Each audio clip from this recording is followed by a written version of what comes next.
I slammed the front door behind me, my hands trembling as I struggled with my keys. The house was quiet, but the silence felt heavy, filled with things we weren't saying. Scott's car wasn't in the driveway, and I knew exactly where he'd be. Not at work, like he told me this morning, but probably drowning his problems at Larry Ailes' bar again. "Damn it, Scott," I muttered, throwing my purse onto the kitchen counter. The answering machine was blinking, and I pressed play harder than I needed to. "Miss Noah, this is Virginia from Midwest Insurance. I'm calling to follow up on the claim your husband filed last week regarding his termination," the message played. My stomach sank. Scott had promised he quit his job at the bank 3 weeks ago, saying he had issues with his boss. I had doubts then. It was the third job he'd left in as many years, but I wanted to believe him. The machine beeped again. "Janet, honey, it's your mother-in-law. I hope you're not working late again. Scott could really use your support right now. Call me back, dear." I deleted Diane's message angrily. Of course, she was on his side. In her eyes, Scott could do no wrong, and any of his problems were somehow my fault. The front door creaked open, and I braced myself. Scott stumbled in, reeking of whiskey and failure. "Hey, babe," he slurred, trying to smile but failing miserably. "You're home early?" "Cut the act, Scott," I snapped. "I know you got fired. Why did you lie to me?" His face fell, guilt showing in his red, tired eyes. "I didn't want to disappoint you again." "So, you thought lying was a better choice?" I ran my hand through my hair, feeling the frustration rise. How are we supposed to trust each other if you can't even be honest about something like this? Scott collapsed onto the couch, his head in his hands. "I'm sorry, Janet. I really messed up this time." "This time," I said, my voice getting louder. "Scott, this is becoming a habit. We can't keep living like this." He mumbled something about a missed deadline and an angry client. Same story, different day. I paced the living room, my mind racing. "We need to make some changes," I said firmly. "I can't keep being the only reliable income around here, and you need to—" The phone rang, cutting me off. Scott jumped for it, clearly relieved by the distraction. "Hello?" "Oh, hi, Mom," he said, giving me a look that begged for a break from the argument. I rolled my eyes and headed to the kitchen, needing a break. As I filled a glass of water, I could hear Scott's voice from the other room. "Yeah, Janet's here. She found out about the job." Then, in a quieter tone, he added, "No, I haven't told her that part yet." I froze, gripping the glass tightly. What else was he hiding? "Mom, I don't think that's a good idea," Scott said, his voice low and urgent. "Janet won't know. I know you're trying to help." "But—" I stormed back into the living room. "Won't what, Scott? What genius plan has your mother come up with now?" Scott's eyes widened in panic. "It's nothing." "It's nothing, Mom." "I have to go." He hung up quickly, avoiding my eyes. "Scott," I said, my tone sharp. "What aren't you telling me?" He fidgeted with the phone cord, looking everywhere except at me. "It's just Mom thought it might be good if she came to stay with us for a while, to help out." The glass slipped from my hand, smashing on the hardwood floor. Water and broken glass scattered at my feet, a perfect image of how messed up our life had become. "Your mother," I said slowly, "wants to move in with us?" Scott nodded miserably. "Just for a little while, until I can get back on my feet." I stared at him, speechless. This was a nightmare.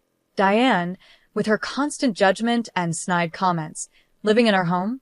The very thought made my skin crawl. "Janet, please," Scott begged. "It won't be for long. We need the help, and I cut him off, my voice cold. "There is no we in this decision, Scott. You and your mother don't get to decide how we handle your mistakes." I turned, carefully stepping over the broken glass. "Clean this up," I said over my shoulder. "I need some air." I grabbed my keys and headed for the door. "Janet, wait," Scott called after me. "Where are you going?" I paused with my hand on the doorknob. "To figure out how to fix the mess you've made of our lives," I replied without turning around. And Scott, don't wait up. The next morning, I stormed into my office, my head pounding from a night of tossing and turning. The last thing I needed was to deal with Diane's judgmental attitude on top of Scott's lies. But there was her number flashing on my phone as it rang over and over. Janet speaking, I answered stiffly, bracing myself. Janet, dear. Diane's sugary voice came through the line, dripping with fake concern. I hope I'm not disturbing your very important work. I clenched my teeth. What can I do for you, Diane? I'm worried about Scott, she sighed dramatically. He's been so down lately. I can't help but wonder if your career focus might be affecting him, Diane said. My grip on the phone tightened. Excuse me? Well, you know how men are, Diane continued, completely unaware of the anger building inside me. They need support, attention. Scott's always been sensitive. Maybe if you were home more, Diane. I cut her off, my voice low and controlled. Scott is a grown man. His job troubles are his own responsibility. But as his wife, I interrupted, I've been supporting us financially for years while Scott jumps from job to job. Don't you dare suggest this is my fault. Diane gasped, clearly offended. I'm only trying to help, Janet. Someone needs to be there for Scott, and if you're too busy climbing the corporate ladder... Stop right there, I snapped. My career isn't the problem. Scott's inability to keep a job is. And frankly, Diane, your constant babying isn't helping him. Well, I never, she huffed. If that's how you feel, maybe I should come stay with you two for a while. Scott clearly needs some support at home. A chill ran through me. That won't be necessary, I said firmly. Scott and I can manage our own problems. We'll see about that, Diane replied in a threatening tone before hanging up. I slammed the phone down, fuming. The nerve of that woman. After everything I'd done to keep us afloat, she had the audacity to blame me for Scott's failures. My phone buzzed with a text from Scott. Mom's worried about us. Maybe we should let her visit. I ignored it, throwing myself into my work, avoiding the mess waiting for me at home. The hours flew by as I drowned in spreadsheets and phone calls, anything to keep my mind off it. It was nearly 9 p.m. by the time I left the office. When I pulled into the driveway, I froze. Diane's car was parked in my usual spot. Inside, I found them in the kitchen, Scott nervously stirring a pot while Diane fussed over the table. What's going on? I asked, dropping my briefcase with a loud thud. Diane turned, beaming. Janet, darling. We were wondering when you'd grace us with your presence. I hope you don't mind I took the liberty of preparing dinner. You certainly took liberties, I muttered, glaring at Scott. He refused to look at me, suddenly fascinated with his cooking. Scott mentioned you two were having some difficulties, Diane said, her tone dripping with fake concern. I thought a nice family dinner might help ease the tension. I let out a bitter laugh. A family dinner? Is that what this is? Scott finally looked up. Please, Janet. Mom's just trying to help. Helps? I snapped. By ambushing me in my own home? By blaming me for your problems? Diane gasped. I would never. Save it. I cut her off. I heard enough this morning. You made it pretty clear how you feel about me and my career. Scott stepped in between us. Janet, that's not fair. Mom's here because she cares. Oh, she cares all right, I muttered under my breath. I shot back. She cares more about controlling our lives, about making me the bad guy in her little story. Now, Diane said, her voice syrupy sweet. I know you're under a lot of stress, but there's no need for dramatics. Why don't we all sit down and... No, I said firmly. I'm not doing this, not tonight. I turned to Scott. You invited her without even asking me, didn't you? His guilty look said it all. I grabbed my keys, my hands trembling with anger. Janet, wait, Scott called as I headed for the door. Where are you going? I paused, my hand on the doorknob. Somewhere I'm actually wanted, I replied coldly. Enjoy your family dinner. I slammed the door behind me, and as I walked away, I heard Diane's voice drift out. Well, I never. Scott, darling, you really need to do something about that wife of yours. I got in my car and drove, tears blurring my vision. How had my life ended up like this? And more importantly, how was I going to fix it? The next day, after a long day at work, I pulled into the driveway, my stomach twisting at the sight of Diane's car still parked in the same spot. She had been here for a week. Taking a deep breath, I braced myself and went inside. The living room was a mess. Diane's belongings were scattered everywhere, suitcases overflowing with clothes, boxes stacked high, and framed pictures of her and Scott covering every surface. "What the hell is going on?" I demanded, my voice echoing through the house. Scott walked out of the kitchen, looking embarrassed. "Janet, honey, I can explain. Scott invited me to stay for a while." Diane cut in, sweeping into the room with a smug smile. "Isn't it wonderful? Now I can help around the house and give you more time to focus on your career." I felt the blood drain from my face. "Stay? For how long?" Scott shuffled his feet, avoiding my eyes. "Well, you see, Mom's having some financial problems. I thought she could live with us until she gets back on her feet." "Live with us?" I repeated, my voice rising. "Scott, we can barely support ourselves. How are we supposed to support your mother too?" Diane clicked her tongue. "Now, Janet, there's no need to be so dramatic. I'm sure if we tighten our belts, we can make it work. After all, family comes first." I spun around to face her. "This isn't your decision, Diane. This is our home, mine and Scott's." "Of course, dear," she said, patronizingly. "But Scott agrees it's for the best. Don't you, sweethearts?" Scott nodded weakly, and something inside me snapped. "How dare you?" I hissed, stepping closer to him. "How dare you make this decision without talking to me? This is my house too, Scott. My life." "Please, Janet," Scott begged. "Mom needs our help. We can't just turn our backs on her, like you turned your back on your responsibilities." I shot back. I fired back, "Or how about how you've turned your back on our marriage by lying to me?" Diane gasped. "Janet, that's no way to talk to your husband." I whirled around to face her. "And you come waltzing in here, criticizing my choices, blaming me for Scott's failures, and now you expect me to support you." "I'm only trying to help," Diane sniffed. "Someone needs to hold this family together. We were doing just fine before you showed up." I snapped. Scott stepped between us. "Janet, that's enough. Mom's staying, and that's final." I stared at him, disbelief and betrayal flooding through me. "Final? You don't get to make that decision on your own, Scott." "Well, someone has to make decisions around here," he shot back. "You're never home anyway." His words hit me like a punch to the gut. I stepped back, grabbing my purse. "I'm never home because I'm working my butt off to keep us going while you hop from one job to the next." "Janet, wait," Scott started, but I was already heading to the door. "No, Scott. I'm done waiting. I'm done being the bad guy in all of this." I paused at the door, turning back to both of them. "You want to play happy family with Mommy, dearest? Fine. But don't expect me to stick around and watch." "Where are you going?"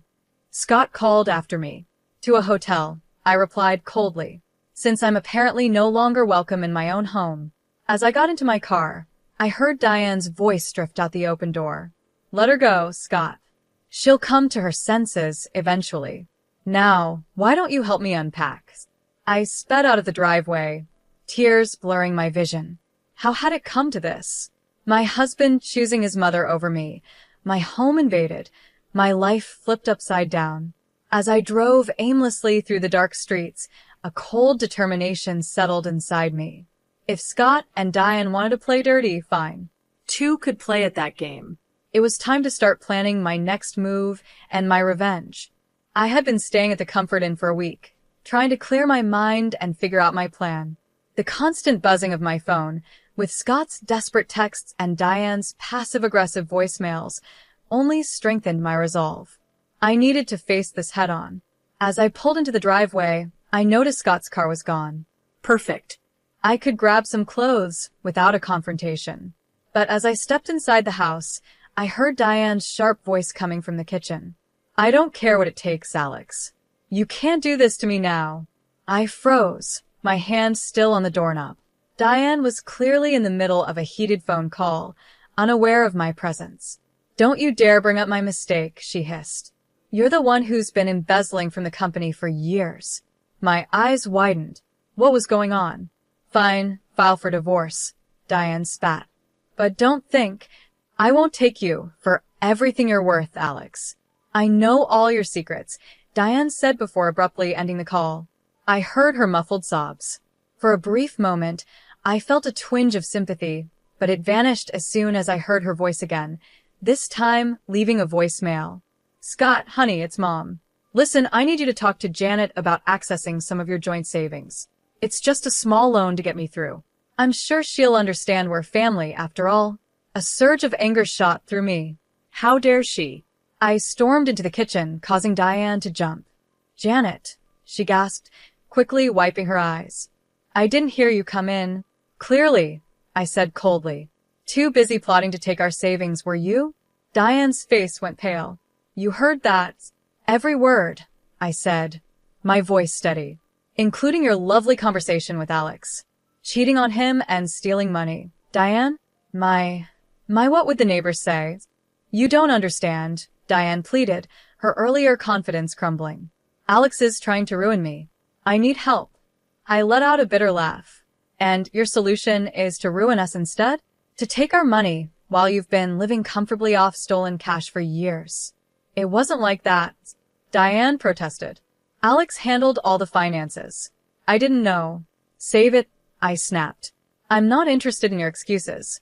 What I do want is for you to pack your things and get out of my house. Diane's eyes narrowed. You can't throw me out.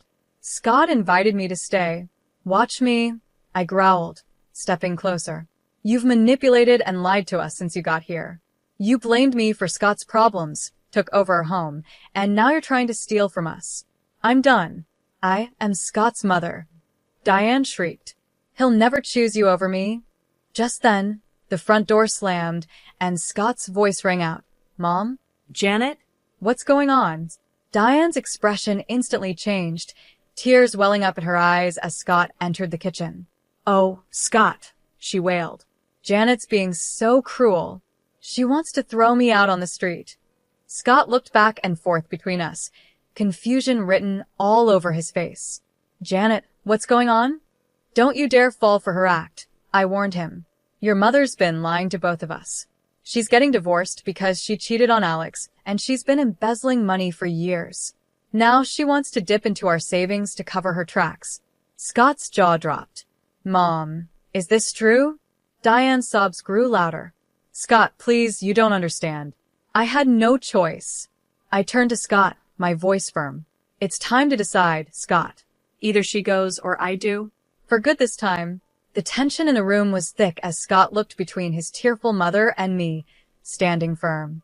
I could see the conflict in his eyes, years of being manipulated by his mother now colliding with the harsh truth in front of him. Scott, I said, urging him to decide. I spoke softly but firmly. This is it, Scott. This is the moment that decides our future. Choose wisely. As Scott opened his mouth to speak, I held my breath, knowing that whatever he said next would change all our lives. His eyes flickered between Diane and me, his face full of confusion and pain. I need some time to think, he stammered, backing out of the kitchen. Scott, please. Diane cried, reaching for him, but he was already gone, the front door slamming behind him. I stood there, trembling with anger and hurt. I hope you're happy, Diane, I said, my voice sharp. You've torn this family apart. Diane's tear-streaked face hardened. You did that all by yourself, Janet. If you'd been a proper wife. Don't you dare. I cut her off, my voice cold. I'm going upstairs to pack. When I come back down, I expect you to be gone. I stormed upstairs, my mind racing as I threw clothes into a suitcase. Then I heard her voice again. Diane was on the phone. I quietly crept to the top of the stairs to listen. Alex, please, she was saying, her voice desperate. I need more time. No, don't call the lawyers yet. I have a plan. My blood ran cold. What was she up to now?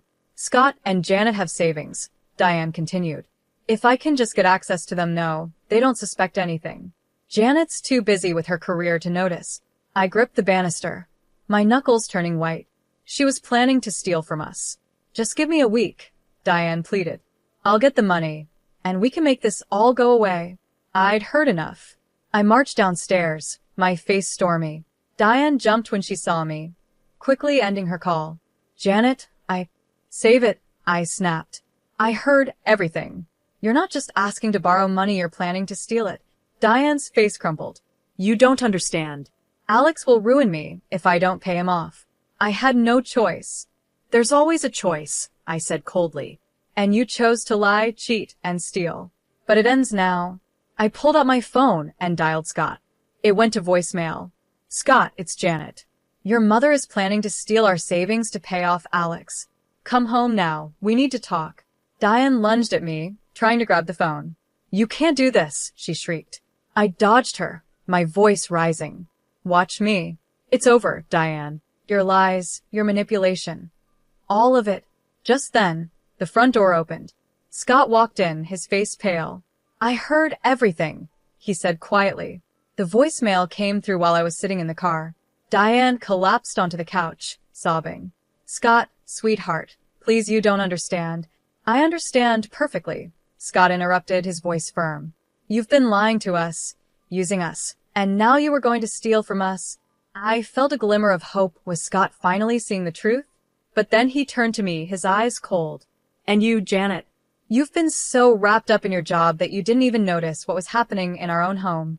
My jaw dropped. Are you serious right now? I've been the one supporting us while you can't keep a job. I've been dealing with your mother's constant criticism and manipulation. Scott shook his head. Maybe if you'd been around more, none of this would have happened. I stared at him, disbelief and fury churning inside me. In that moment, I saw my future, one where I would always be blamed, where I would never be enough, where I would sacrifice everything for a man who would always choose his mother over me. You know what? I said, my voice cold and calm. You're right, Scott. I haven't been around enough. So let me fix that right now. I grabbed my suitcase and headed for the door. Janet, wait. Where are you going? Scott called after me. I paused at the door, looking back at the two people who had betrayed me so deeply. I'm leaving, I said firmly. For good this time. You two deserve each other. As I walked out, I heard Diane's smug whisper to Scott. It's for the best, darling. Now, about that savings account. I got into my car, my hands shaking as I gripped the steering wheel. This wasn't just about leaving anymore. It was about protecting myself and everything I had worked for. It was time to call a lawyer and start divorce proceedings. If Scott and Diane wanted to play dirty, I'd show them just how strong I could be. 3 weeks later, I sat in my lawyer Nicole's office, going over the divorce papers for what felt like the 100th time. I was determined to protect myself and my assets. Everything looks good, Janet, Nicole said. We've frozen the joint accounts, and Scott can't touch your personal savings. Are you ready to file? I took a deep breath, my hand hovering over the papers. This was at the point of no return. Just as I was about to sign, my phone buzzed. Diane's number flashed on the screen. Ignore it, Nicole advised, but something made me hesitate. I should at least hear what she has to say, I muttered, answering the call. Janet, Diane's voice was surprisingly small. Please don't hang up. I need to talk to you. I have nothing to say to you, Diane, I replied coldly. Please, she begged. I've made a terrible mistake. I need your help. Against my better judgment, I found myself listening as Diane spilled a story of deceit and desperation. Her voice cracked as she admitted to her affair, to the lies she had told Scott about me, and to her plan to use our money to cover up her husband's embezzlement. I never meant for it to go this far, Diane sobbed. I thought if I could just buy some time, fix things with Alex, but it's all fallen apart. He's filing for divorce, threatening to expose everything. I have nowhere else to turn. I felt a mix of emotions, anger, pity, and a strange sense of vindication. Why are you telling me this now, Diane? Because I realize now how wrong I was, she whispered. About everything about you. I need your help, Janet. Not just for me, but for Scott too. My heart clenched at the mention of Scott's name. What about Scott? Her voice trembled. He's a mess, Janet. He finally sees the truth, but he doesn't know how to fix things. He misses you terribly. I closed my eyes, fighting back tears. It's too late for that, Diane. I'm at my lawyer's office right now, about to file for divorce. No, Diane cried. Please, Janet, give us a chance to make this right. I'll tell Scott everything, I swear. Just come home. let's talk face to face. I looked at the divorce papers in front of me, then at Nicole, my lawyer, who was watching me with concern. I need to think about this, I said finally. Of course, Diane replied, a hint of hope in her voice. Take all the time you need. We'll be here. I ended the call, my mind spinning. Nicole leaned forward, her brow furrowed. Janet, whatever she said, remember why you're here. Don't let her manipulate you again. I nodded absently, but my resolve was weakening. What if Diane was telling the truth? What if this was my chance to finally get the whole story, to confront both her and Scott with all the facts? I need to go, I said suddenly, standing up. I'm sorry, Nicole. I need to see this through. Nicole sighed but nodded. Be careful, Janet. And call me if you need anything. As I drove back to the house, was it still home? My emotions swirled. Part of me screamed that this was a trap, that Diane and Scott would never change. But another part, a small part one thought I had silenced, whispered of hope and second chances. I pulled into the driveway, my heart pounding. The house looked the same, but everything felt different. As I approached the front door, I saw Scott through the window, pacing anxiously. Our eyes met, and I saw a flicker of relief on his face. My hand trembled as I reached for the doorknob. This was at the moment of truth. Whatever happened next would change everything. I took a deep breath and opened the door, stepping into the unknown. I stepped into the house, and the air felt heavy with tension. Scott stood in the living room, his face a mix of relief and worry. Diane sat on the couch, nervously twisting her hands in her lap. Janet, Scott said, stepping toward me. I'm so glad you came. I raised my hand to stop him.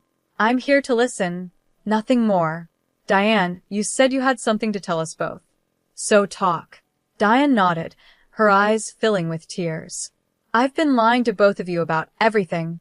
For the next 30 minutes, Diane laid out her secrets, her affair with a family friend, Alex's embezzlement from his company, their upcoming divorce, and her desperate plan to use our money to cover everything up.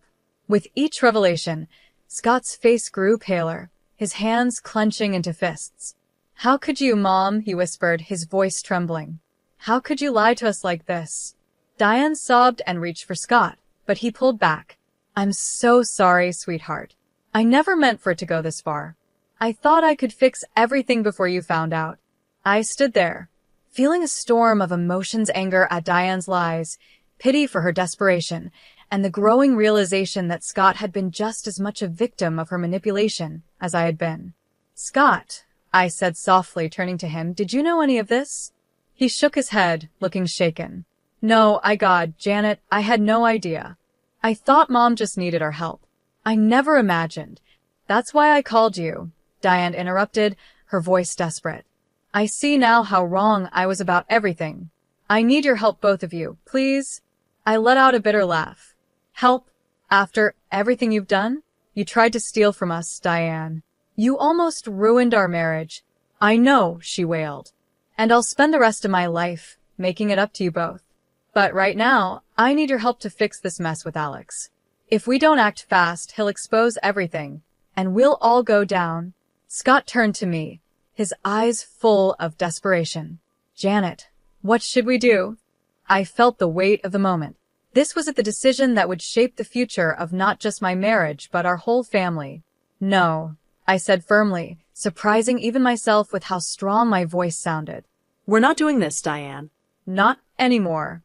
But Diane started, but I cut her off. No more lies. No more schemes.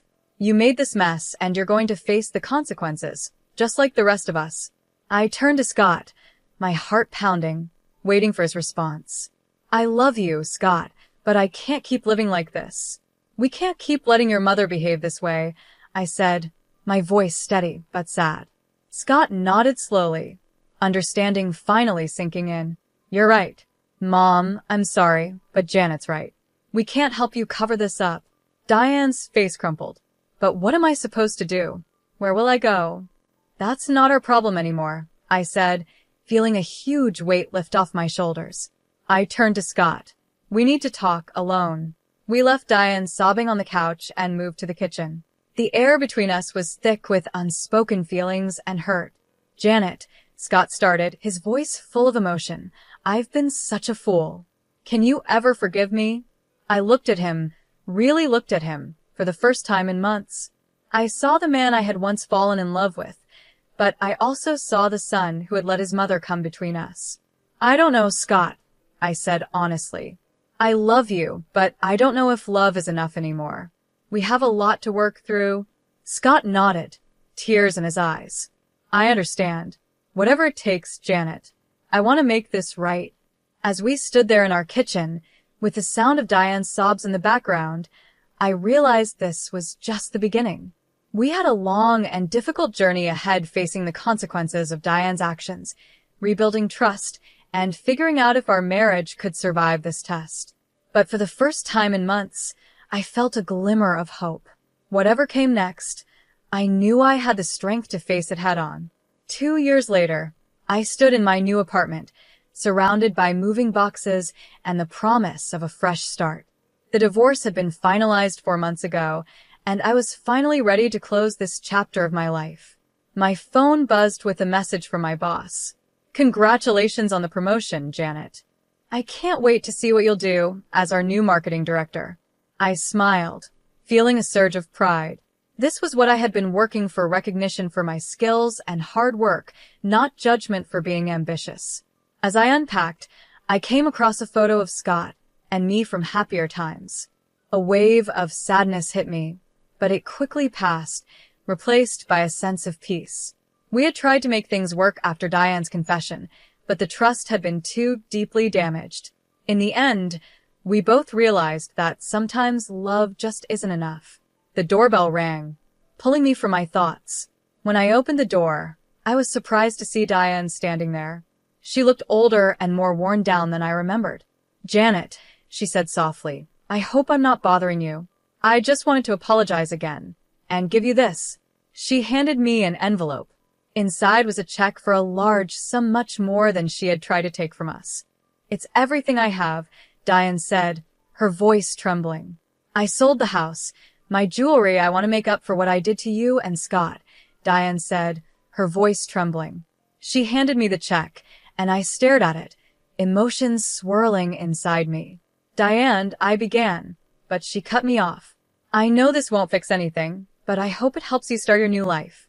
I see that now." Looking at this woman who had caused me so much pain, I realized my anger had faded. "Thank you, Diane, but I don't need this. I've already started my new life." I handed the check back to her. "Use it to start over for yourself. Learn from this and be better." Diane's eyes filled with tears. "You're an incredible woman, Janet. I'm sorry I didn't realize that sooner." After she left, I sat on my new couch, trying to process everything. My phone buzzed again, this time a text from Scott. "Heard about your promotion. Congratulations, Janet. You always were the strong one." I smiled sadly, and I typed back a simple thank you. As I hit send, it hit me this was truly the end of an era. Scott and Diane would always be part of my past, but they no longer had any hold over my future. I walked over to the window, gazing out at the city skyline. My new life stretched out in front of me, full of possibilities. No more compromising my dreams, no more dimming my light to make others feel comfortable. I was free to be myself completely and unapologetically. As the sun set, painting the sky in shades of orange and pink, I felt excitement building inside me. Tomorrow was a new day, the first of many, and I was ready to embrace it, stronger and wiser than before. I thought about all the women out there facing similar struggles, torn between family obligations and their own ambitions, fighting to be valued and heard. I hoped my story would inspire them to stand up for themselves and demand the love and respect they deserved. At that moment, I made a promise to myself. I would use my new position not just to move my career forward, but to mentor other women, to help them find their voices and pursue their dreams. My journey had been hard, but it had taught me invaluable lessons about resilience, self-worth, and the power of staying true to who you are. As night fell, I raised a glass to my reflection in the window. "Here's to new beginnings," I whispered. "To strength, to growth, and to never settling for less than you deserve." The future was bright, and for the first time in years, I felt truly, genuinely happy. Whatever challenges came my way, I knew I had the strength to face them. After all, I was Janet, resilient, ambitious, and finally, gloriously free.